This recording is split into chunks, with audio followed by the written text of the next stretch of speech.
Hi, this is Sheri Gould with your visual vocal tip. We played a little game on my Facebook page called Let's Ask the Vocal Coach, and I just want to encourage you, if you didn't get a chance to put your question in there, to please go ahead and do that. I would love to get anybody and everybody's questions answered. So we have a couple of different ways of doing that, and right now I'm going to be doing it with this little visual YouTube video.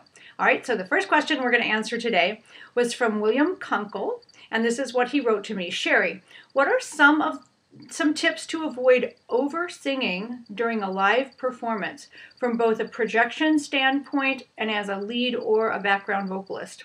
This is a great question because one of the things we see a lot of today are people over-singing, straining, and hurting themselves. At the end of a performance or at the end of a worship service, they end up with their voice just shot. So I have a couple of different suggestions. I don't know if we'll get to all of them on this particular tip. But the first thing I want to encourage you to do is make sure that you learn how to project from your diaphragm, using your breathing muscles, breath support. The biggest thing that ends up happening is people end up pushing from the throat. If you don't practice this throughout the week, you're going to default to what's easiest. And what's going to be easiest for you is what you do most of the time, which is speak. And most of us don't think about our speaking voice in a way that really helps us to sing correctly, or we don't think about breath support when we're speaking.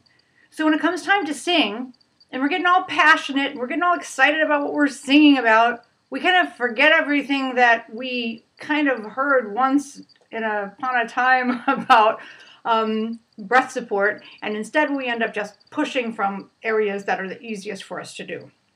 So this is my suggestion to you, William. Take some time to practice breath support. If you don't do this at home during the week, you are never going to default to it when you're in the middle of a performance or in the middle of a worship service. Practice it at home. Proper breath support is the key to not over singing, or at least that's the first tip of the day that I'm going to give you with regard to not over singing. And of course this is true whether you're a lead or a background vocalist, so that was a second part of your question, and it has everything to do with projection. You want to get that sound out there, you want to get it out there powerfully. The way to do that is with proper breath support.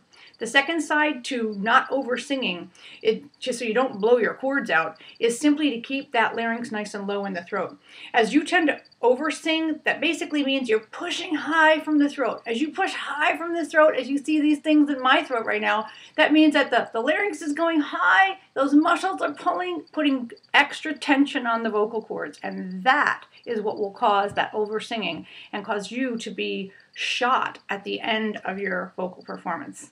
All right, thanks so much, William, for sending in that question, and I hope you enjoy this tip. If you like this, go ahead and like my Facebook page. I'd love to see you, and visit me at my website, sherigould.com. Thanks so much. Till next time, Sheri Gould.